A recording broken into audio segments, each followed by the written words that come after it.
मैं हमारे पास नादरा वाले स्मार्ट कार्ड्स इशू करते हैं। ये दोनों इश्यूज़ को मैं बारी बारी मिलाता जाता हूँ, साजिद का भी और इसका भी। ये जो जहाँ पर चार्ज आ जाता है किसी शख्स के ऊपर, हैरेसमेंट का आ जाता है, या वो कन्विक्टेड है या वो सस्पेक्ट है, तो बाकायदा स्मार्ट कार्ड के ज़रिए आपका जो कार्ड की चिप है, आप सबके पास स्मार्ट कार्ड दस्तियाब हैं, वो पूरी उसकी प्रोफाइल चलता फिरता वो एक कंप्यूटर होगा, जहाँ जाएंगे तो पुलिस के पास उसकी पूरी डिटेल होनी चाहिए। ये जो लाहौर में स्कूल, बड़ा प्राइवेट एक महंगा स्कूल है, जहाँ एक उस्ताद के ऊपर ये इल्ज़ाम आए, और वो पहली दफ़ा भी इल्ज़ाम नहीं आया, उससे पहले भी उस पर इल्ज़ाम लगे, उसकी प्रोफाइल होती तो शायद वो स्कूल उसको जॉब ही ना देता, बच जाती हैं वो बच्चियाँ उससे।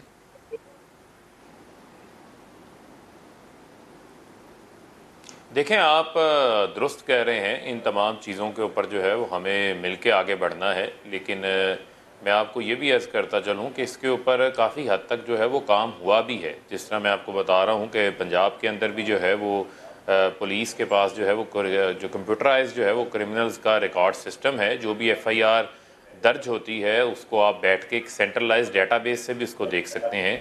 और बहुत सारे ऐसे इदारे भी हैं जो अपने इदारों के अंदर किसी को नौकरी देने से पहले, भर्ती करने से पहले उनकी प्रोफाइल जो है वो चेक भी करवाते हैं।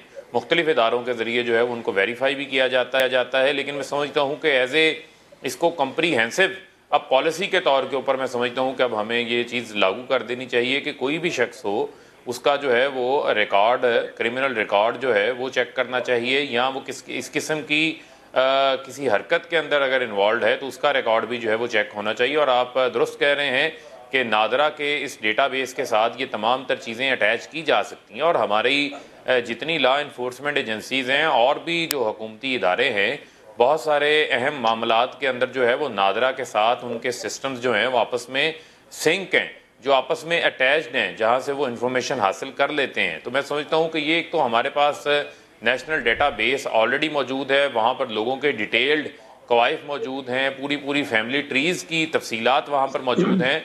तो इस किस्म का मामला भी जो है वहाँ पर यकीनन उसके साथ अटैच किया जा सकता है, जिससे इस किस्म के वाक़यात की जो है वो रोकथाम मुमकिन बनाई जा सकती है। और फ़ारूक, दूसरा भी बता दें, साजिद गोंदल के मामले को काबीना के अंदर जाना है, तो प्राइम मिनिस्टर, बाज़ लोग सोचते हैं कि हमारे इदारे का कोई ख़ास एक ऑब्जेक्टिव है, वो बंदे उठा के ले गए। मैं आपको ज़ाती तौर पर ये बता सकता हूँ, हमें जितनी दफ़ा इंटरेक्शन का मौका मिलता है प्राइम मिनिस्टर से या आर्मी चीफ से, मेरा नहीं ख्याल है कि उन दोनों की एज ए पर्सन कहीं करीब से भी इस तरह का रवैया मौजूद होगा कि इसको उठा के गायब कर दो। मैं आपको ये बड़ी ज़िम्मेदारी से बात बता रहा हूँ।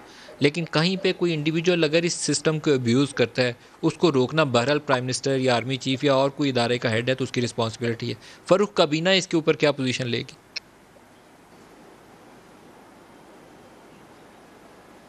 देखिए, मैं समझता हूँ कि यकीनन जो लॉ इन्फोर्सिंग एजेंसीज़ हैं वो इस हवाले से जो साजिद गोंदल साहब हैं उसके ऊपर काम ज़रूर कर रही हैं, और उनको तलाश किया जा रहा है। और उसको उनको ढूंढने के हवाले से भी मैं समझता हूँ कि जो वसाइल बरोए कार लाए जा सकते हैं वो भी वो इस्तेमाल कर रहे हैं।